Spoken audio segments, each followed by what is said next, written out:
Lately, we've been doing a deep investigation on the history of the Reverend John Alexander Dowie, the founder of the flat earth city of Zion, Illinois.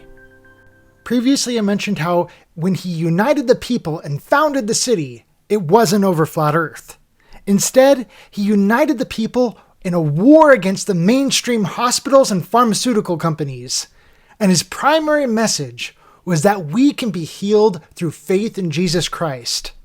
I also described how he filled his newspaper with testimonials of different divine healing cases that took place. To that, a few flat earthers have come to me and warned me about Dowie. Many newspapers in his day accused him of being a fake, a fraud, and a scam artist. So these few flat earthers told me that they were not sure how they feel about me talking about Dowie, and were concerned about the image that he gives to flat earthers. So let me make myself clear. I don't agree with everything that Dowie taught. After so many years and after so many miracles, Dowie came to a point where he started to believe that he was the reincarnation of the prophet Elijah and started calling himself Elijah the Third. I don't agree with him on that. And when he made that declaration, there were some of his followers that agreed with him and said, "Hey, this has to be him." And then there were those who were not afraid to stand up and say, "No, that is going too far. I don't think so." It was a major dividing point, and the newspapers definitely had a field day covering all the negative press that came from that. And they took it as an opportunity to try and slander him as much as possible. The Dakota Farmers newspaper said, "John Alexander Dowie, one of the greatest religious frauds this country has produced since the days of Joe Smith the Mormon, now proclaims himself Elijah the Prophet, and 3,000 people announced their belief in Elijah, Dowie's statement, by rising and applauding the claim to this monstrous mountebank. The people, or some of them at least, love to be duped." As I said, I don't believe it was Elijah, but if these miracles were real, then I can understand why so many people would be thinking, who is this guy? Surely this guy has got to be Elijah. But whether or not he was the prophet Elijah is kind of beside the point, because it doesn't invalidate any of the miracles that are said to have happened. And concerning the newspapers that were continually bashing on Dowie, when you start a war against Big Pharma, and Big Pharma is paying the newspapers big money to publish their ads, you can expect no less. But don't come to me calling him a fake, a fraud, and a scam artist without proof. Anyway, last time I read this quote from Dowie's successor, Wilbur Glenn Voliva, and promised to do a deeper dive into this investigation than just the face value story. Previously, I pointed out Dowie's wall of testimony. And yeah, anyone could take a collection of crutches from a thrift store and claim whatever they want about them. So by itself, that doesn't impress me. What I am more interested in is the numerous testimonials published in his paper, The Leaves of Healing. Now here are two guys that claim all of the testimonials in there are a lie. He comes to San Francisco, and as I mentioned earlier, the newspapers were very supportive of him. Yeah. They had no idea that this guy was a fraud. This is a Christian minister, right? Well, yeah. In the beginning, the newspapers are going to be really supportive of him, until he goes and declares war on some of their biggest sponsors.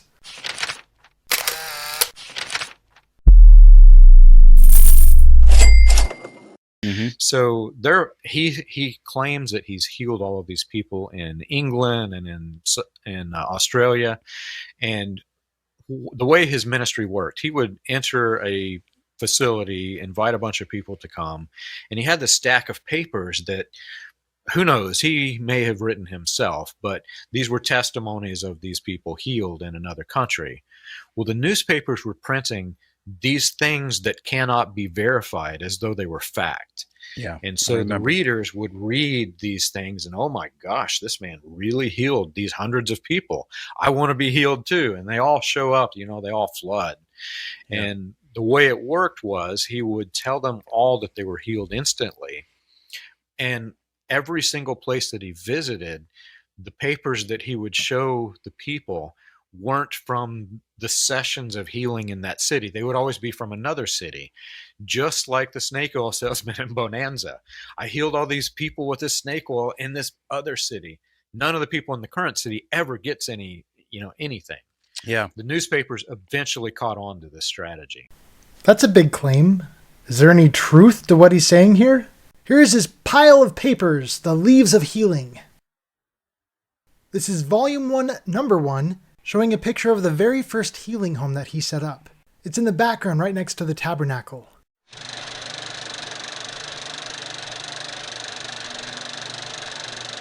Here's a close-up of healing home number 1.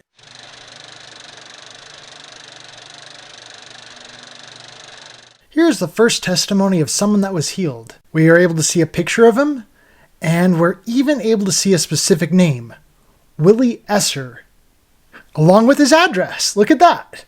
5205 Amour Avenue, Chicago, Illinois. This is right where Dowie is preaching. Let's keep looking. Here's Volume 1, Number 2. It's being published in Chicago of 1894. Our second testimony is Mrs. Lucy Parker. And this address is in Australia. Third is Mrs. S.A. Kelly from San Francisco.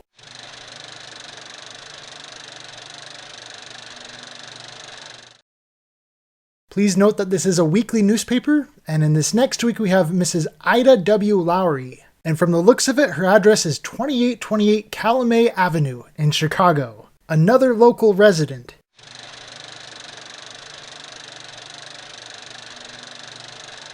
The next week we have Albion Wyman, 1495 Fulton Street in Chicago.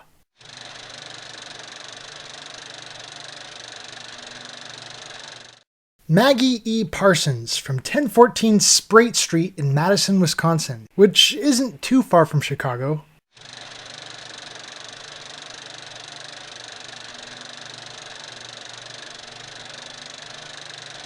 Mr. R.F. Palm from 388 West Harrison Street, Chicago. And every single place that he visited, the papers that he would show the people weren't from the sessions of healing in that city. They would always be from another city, just like the snake oil salesman in Bonanza. I healed all these people with this snake oil in this other city. None of the people in the current city ever gets anything. Yeah. The newspapers eventually caught on to this strategy. Does that sound like he's looked into this very well? It sounds like he's just outright lying to me. I could go on, but I think I've made my point. Now let's dive a little deeper into the individual case of Maggie E. Parsons from 1014 Sprate Street in Madison, Wisconsin. Is that a real address? Let's check it out.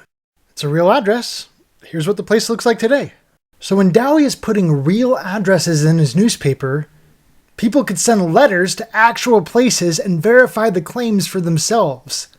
I think that's pretty significant. Now let's keep looking and see if there's anything else we can verify here. This first page is Dowie telling his side of the story, but I'm a bit more interested in her side of the story. Her side of the story can be found over here on page 2. My voice isn't very feminine, so I've got my wife here and she'll do the reading for you. For 5 years, I have been an invalid, suffering from severe uterine trouble, displacement, adhesion, and inflammation. Confined to my bed the first year of this time, under constant local treatment. My husband's death, in the meantime, greatly aggravated the disease and completely prostrated me. After the year's treatment, I became better and was able to leave my bed for a few months. The old trouble returned, and I was again confined to my bed for some time. In this manner, I continued up and down, never free from pain, however, for a year or more. Finally, Dr. Dudley of St. Luke's Hospital was called and pronounced me a nervous wreck and advised me to be immediately sent to a rest cure. Shortly afterwards, I went to the Battle Creek Sanitarium, where I remained 6 months under the care of Dr. J. H. Kellogg, who said my case was one of peculiar interest, being so complicated. And it looks like Battle Creek Sanitarium was an actual place, which was managed by a Dr. John Harvey Kellogg. It looks like we got the right guy there. I received daily painful local treatment during the entire 6 months. After returning home, I suffered with stomach trouble, reflex action, and for nearly 2 months was allowed no food with the exception of Rameskin. Don't know how to say that. My stomach trouble was relieved, but the uterine trouble rapidly grew worse. A physician of much skill was called, and a most thorough examination was made under the influence of chloroform by 2 physicians, both afterwards telling me hysterotomy was the only hope for any help. A hysterotomy is an operation cutting into the uterus. While under the anesthetic, the uterus was curated. What's that mean? Curette. To clean or scrape with a curette. And this is a curette. I'm sorry I asked. Severe inflammation followed, Yeah, no kidding. confining me to my bed for 6 months. The inflammation was so severe that the physicians could not use instruments, but held the uterus in position for half an hour to an hour each treatment, and afterwards making a mull of medicated wool tampons, over $50 of the same wool being used. I would have sinking spells often, and frequently verged on unconsciousness, having to be restored with stimulants. Nothing could be done but to bridge me over until an operation could be performed.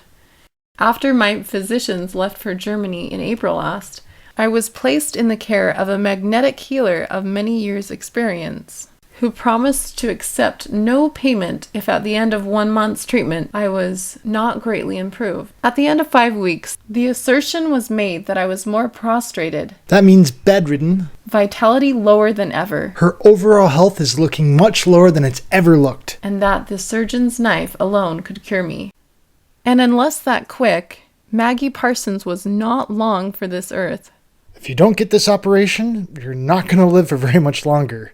Soon after, I decided to go to the Divine Healing Home and see Dr. Dowie, though wondering at the same time why God could not answer my own prayers in my own room. But one clasp of this good man's hand, one look into his face, and I knew I was indeed in the presence of God's servant, and that through him would I not only receive this physical blessing, but the spiritual blessing. I arrived at the home on Tuesday, the 12th of June. On Friday, the doctor and Mrs. Dowie visited me in my room. After a few moments of conversation, the doctor laid hands upon me and prayed the prayer of faith, and I was free from all pain and made whole from the very hour. 9 weeks have passed, and no return of pain. The chain with which the devil had bound me many years has been severed. Though perfectly healed, I must yet become strong, as a withered hand became whole. This new life belongs to the Lord, and in his service I will endeavor to use it, not letting the beautiful teachings of Dr. Dowie fall upon stony ground, and upon him will I ever pray that heaven's choicest blessings may rest. Margaret E. Parsons. The following is a letter from the father of Miss Parsons. My dear Dr. Dowie, permit me most sincerely and heartily to thank you and your dear good wife for the considerate kindness extended to my daughter, Miss Parsons, during her 9-week stay at your Divine Healing Home in Chicago. After 5 long and weary years of invalidism and doctoring, she came to your home diseased and afflicted in body and downcast in mind. And I thank God he has, through you as his instrument, healed and restored her to a faithful condition of both body and mind, giving her a clearer and stronger faith in God, and realization of her duty to him, to herself and family, and to her fellow man. So again, I say, we all feel thankful for what the Spirit of God, through you, has accomplished for her. And may the Spirit of Christ, in all of his fullness of wisdom, goodness, and power, guide, support, and keep you, and continue you, a mighty power, in his hands for great good. This is and shall be the prayer of my heart, thankfully remaining most sincerely yours, H. Snell. After that, we have a letter from Margaret's sister-in-law, providing further testimony of this healing that took place. She lists her name as Nanny W. Snell and provides her address. So I think we've got enough information now to take this investigation a little deeper. Is Margaret E. Parsons a real person? Let's go look her up and see if we can find anything. After doing some digging on Family Search, I was able to find a Margaret Eliza or Maggie Snell. It lists her dad's name as Holden Snell. Maggie is married to a William M.C. Parsons, and she had 3 daughters, Claire, Carol, and Isabel. She was the oldest child out of all of her siblings. Now let's go look for a sister-in-law by the name of Nanny. We'll go ahead and click on her brother Isaac here.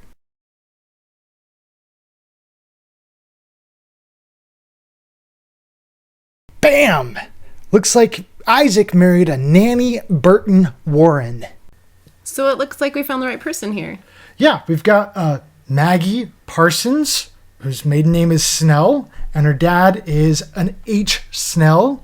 And then she also has a sister-in-law who is Nanny Snell. It's all lining up. That's cool. And here's a picture of Nanny. Now let's go check something else out. View relationship. Are we related? Holy freak! Nanny is my 9th cousin twice removed. But is she related to Dowie? Let's see if she has any family from Scotland.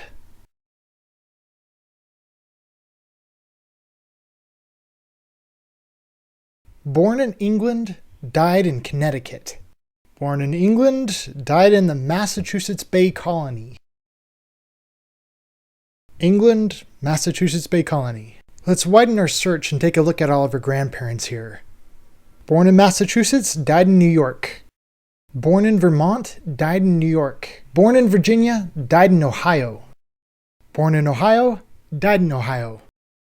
Born in Massachusetts, died in Illinois.